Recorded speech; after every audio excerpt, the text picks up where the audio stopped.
Hello दोस्तों, welcome back to my channel. और आज मैं जिस मूवी को एक्सप्लेन करने वाली हूँ उसका नाम है इमेजिनरी। ये मूवी हाल ही में रिलीज हुई है और अगर हम इसकी रेटिंग्स की बात करें तो इसकी IMDb rating 4.7 stars out of 10 है। तो दोस्तों, अगर आपको मेरा मूवी एक्सप्लेनेशन वीडियो पसंद आए तो प्लीज से मेरे वीडियो को लाइक और मेरे चैनल को सब्सक्राइब करके मुझे सपोर्ट करें मेरा 1K सब्सक्राइबर फैमिली पूरा करने के लिए। तो देर नहीं करते, अब आते हैं मूवी एक्सप्लेनेशन की ओर।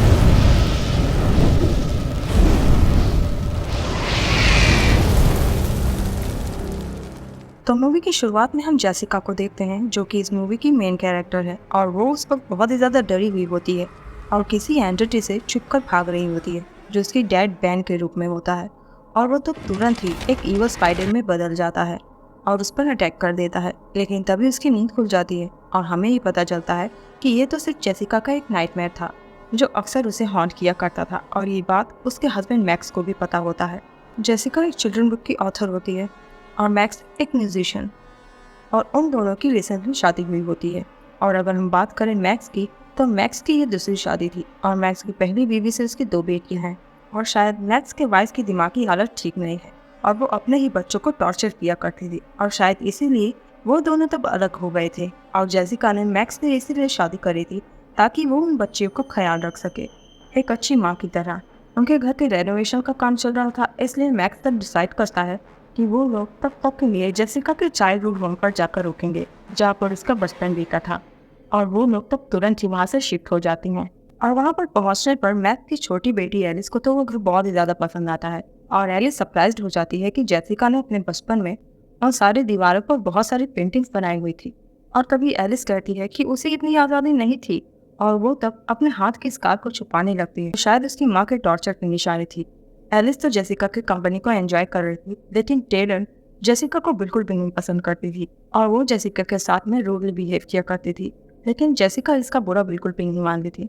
दूसरे दिन जब जेसिका अपने कुछ कार्टून कैरेक्टर की स्टोरी पर काम कर रही होती है जो साइमन स्पाइडर पर बेस्ड था, तभी एलिस उसके साथ में हाइड एंड सीक खेलने के लिए प्लीड करती है और जेसिका तब अपना काम छोड़कर उसके साथ खेलने चली जाती है। लेकिन इसी बीच जेसिका को कहीं से कॉल आ जाता है, इसलिए वो उसे रिसीव करने के लिए घर से बाहर चली जाती है।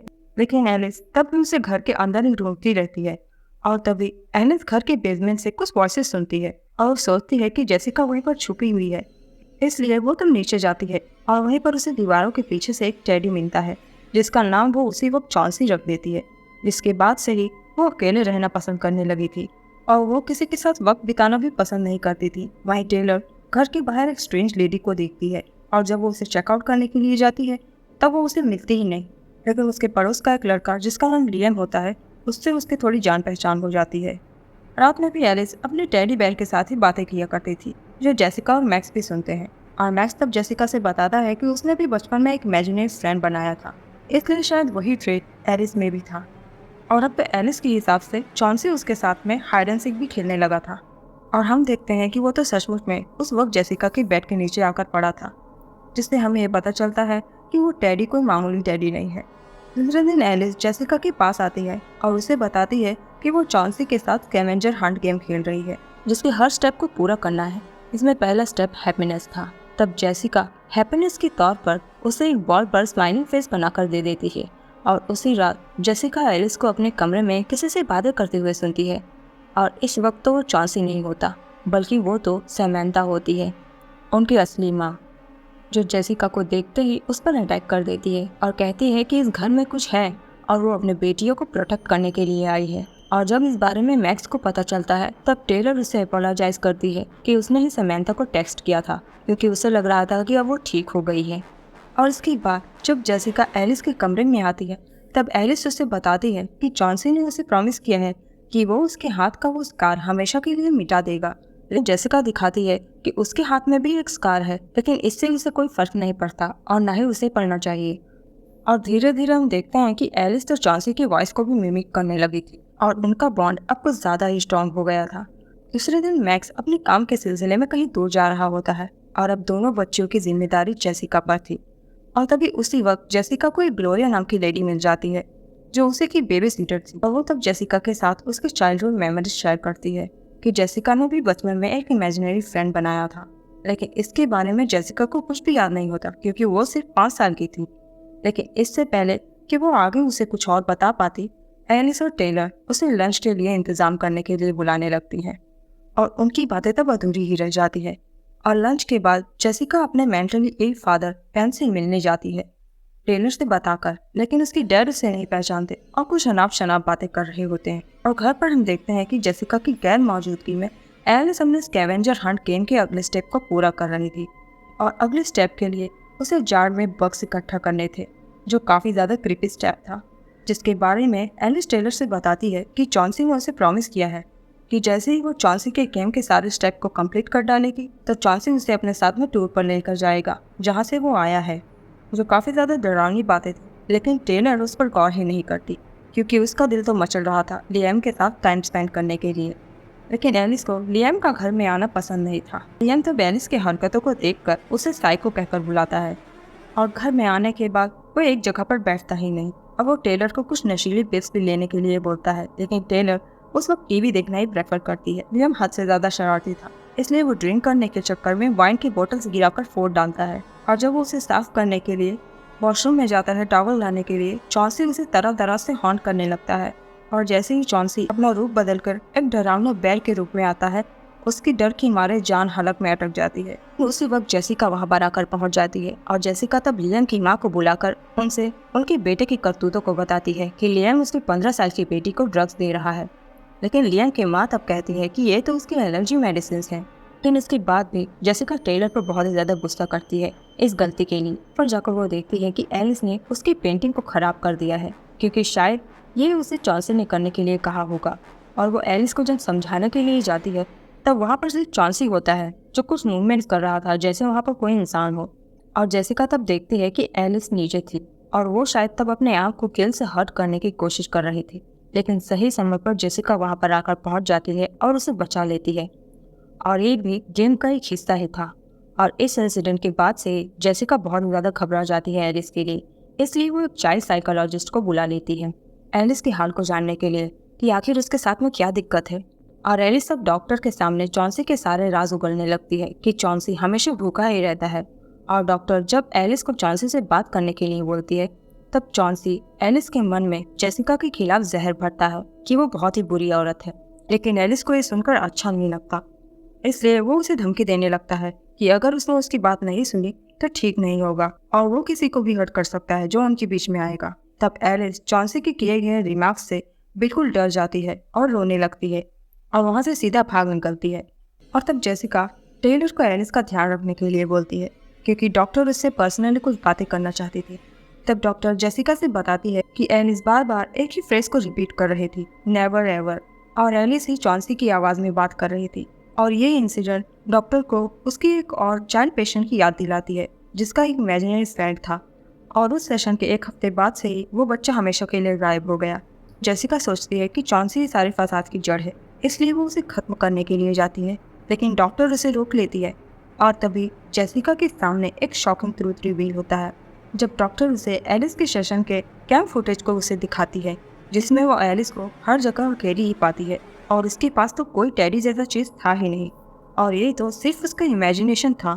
और ताज्जुब की बात ये थी कि एलिस अगर उस टेडी को इमेजिन कर पाती थी, सेम चीज़ जेसिका को कैसे नजर आ रही थी। इसलिए वो कंफर्म करने के लिए टेलर से भी पूछती है इस टेडी के बारे में, लेकिन जेसिका और एलिस के सिवाय वो टेडी किसी को नजर ही नहीं आया था। लेकिन इसके बाद ही जब वो एलिस को ढूंढने के लिए उसके कमरे में जाते हैं तब एलिस उन्हें वहाँ पर नहीं मिलती और हम एलिस को बेसमेंट में देखते हैं जिसने अपने स्कैवेंजर हंट गेम को पूरा कर लिया था। और उस समय चॉन्सी उसे डरा धमका कर वहाँ तक लेकर आया था ताकि वो उसे अपनी दुनिया में ले जा सके। तब चॉन्सी एलिस से एक स्क्वायर दीवार पर पेंट करवाता है और स्कैवेंजर हंट की सारी चीज़ों को जलवा देता है। और दूसरी ओर एलिस के नाम मिलने की वजह से टेलर जेसिका को भी इसके लिए ब्लेम करती है और जेसिका तब टेंशन में वापस से बेसमेंट में जाती है अपने नाइटमेयर्स के हिंट से।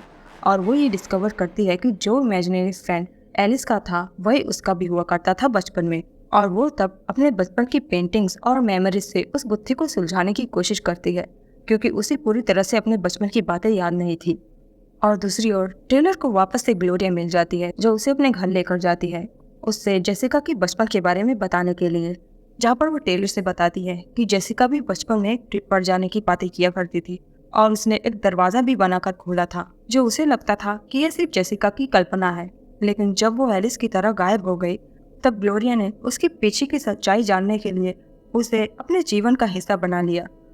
और तब उसे ये पता चला कि वो इमेजिनरी फ्रेंड एक एंटिटी है जो सिर्फ छोटे बच्चों को ही अपना फ्रेंड बनाती है, क्योंकि उनका मन साफ होता है।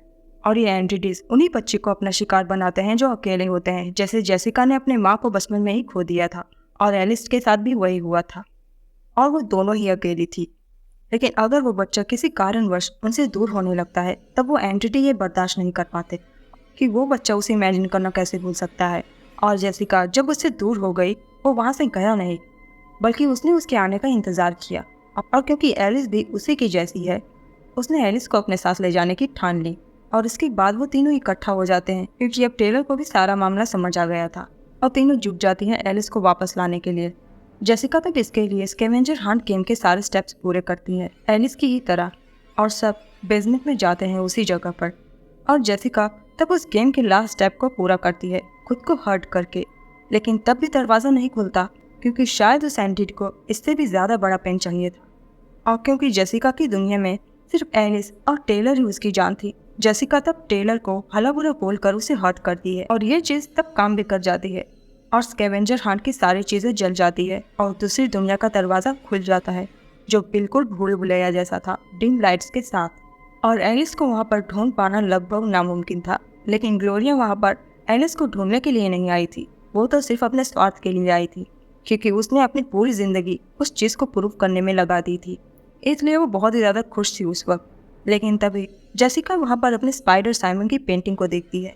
अंदर झांकने पर वो अपने बचपन के अवतार को देखती है, और इतने दिनों से उसके मन में जो गलतफहमी थी उसके पिता को लेकर कि वो बहुत ही ज़्यादा क्रूर थे, वो दूर हो जाती है। क्योंकि जेसिका जब अपने बचपन में उस दुनिया में आई थी, तब उसके पिता ने ही अपनी जान को जोखिम में डालकर उसे वहाँ से निकाला था।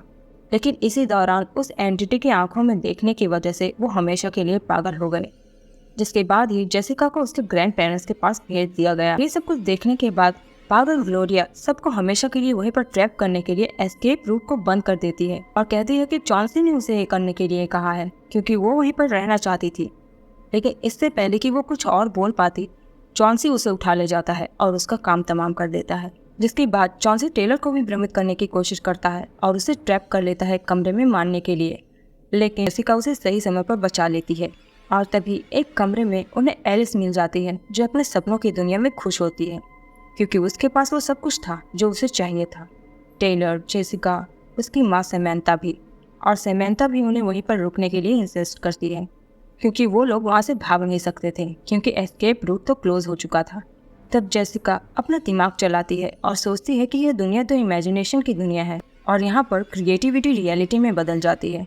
तब वो अपने आर्ट से पेपर, पेन, कपड़े सब कुछ इस्तेमाल करने लगती है। तब एलिस को भी ये काम करने में फन लगता है, इसलिए वो भी इसमें जुट जाती है, और पर एक स्क्वायर एस्केप रूट का निर्माण हो जाता है। और इस वजह से चॉन्सी का कोई वश नहीं चलता है एलिस पर।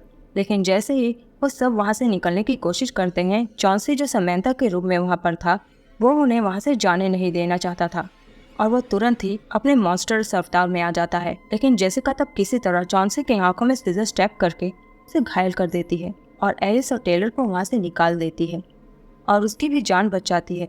लेकिन वो तब भी वहीं पर ट्रैप्ड ही थी, और चॉन्सी तब भी उसके पीछे पड़ा हुआ था। लेकिन वो किसी तरह एस्केप रूट को ओपन करके वहाँ से भाग निकलती है। और नेक्स्ट सीन में हम जेसिका की पूरी फैमिली को बैन के साथ देखते हैं, और जेसिका तब उन्हें स्टोरी सुना रही होती है, और पहली बार जेसिका एलिस की ज़बान से माँ सुनकर बहुत ज़्यादा खुश हो जाती है। लेकिन जैसे ही जेसिका एलिस के हाथ के स्कार को देखती है कि वो गायब हो चुका है, उसे तभी रियलाइज़ होता है कि वो अब भी चॉन्सी की ही दुनिया में ट्रैप्ड है, और वो एंटिटीज उसकी फैमिली के रूप में थे। और तब हम ये जान पाते हैं कि चॉन्सी असलियत में एलिस को नहीं बल्कि जेसिका को चाहता था कि वो उसके साथ में रहे, और एलिस को तो उसने एक चारा की तरह इस्तेमाल किया था ताकि जेसिका वहाँ पर लौट कर आ जाए। और वो तब जेसिका को मैनिपुलेट करता है वहाँ पर रुकने के लिए, ये कहकर कि अगर उसने वहाँ से भागने की कोशिश करी तो वो टेलर और एलिस को अपना शिकार बनाएगा। इसलिए जेसिका वहाँ पर रुकने के लिए मान जाती है। लेकिन अहम वक्त पर टेलर वहाँ पर आकर उन्हें हिट करके जेसिका को वहाँ से भगा ले जाती है। लेकिन तभी चॉन्सी बैर के रूप को बदलकर अपने असली साइमन स्पाइडर रूप में आ जाता है, और वो उस वक्त भी जेसिका के ठीक पीछे ही था, और सिर्फ उस दरवाजे को बंद करना ही काफ़ी नहीं था, बल्कि उसी ब्लैक पेंट से कवर करना भी ज़रूरी था। ताकि वो एंटिटी वापस से बाहर ना आ सके। और उसी दौरान वो मॉन्स्टर वापस से जेसिका को अंदर खींचने लगता है और जेसिका और टेलर को अपनी आंखें दिखाकर उन्हें पागल करने की कोशिश करता है, लेकिन एलिस सही समय पर अपना दिमाग चलाकर वहां पर आग लगा देती है, जिससे सब कुछ जलकर खाक हो जाता है, लेकिन उनकी जान बच जाती है। और जेसिका उस घर को बचाने की कोशिश भी नहीं करती ताकि सारा किस्सा यहीं पर खत्म हो जाए। और इसके बाद वो तीनों होटल में रुकने के लिए चली जाती है, लेकिन तभी एलिस एक बच्चे को अपने इमेजिनरी फ्रेंड से बातें करते हुए देखती है और वो सब तब वहाँ पर रुकने का रिस्क नहीं लेते और दूसरे होटल की तलाश में निकल जाते हैं। और इसी के साथ ये मूवी यहीं पर एंड हो जाती है। तो नेक्स्ट वीडियो में, good bye, take care and thanks for watching.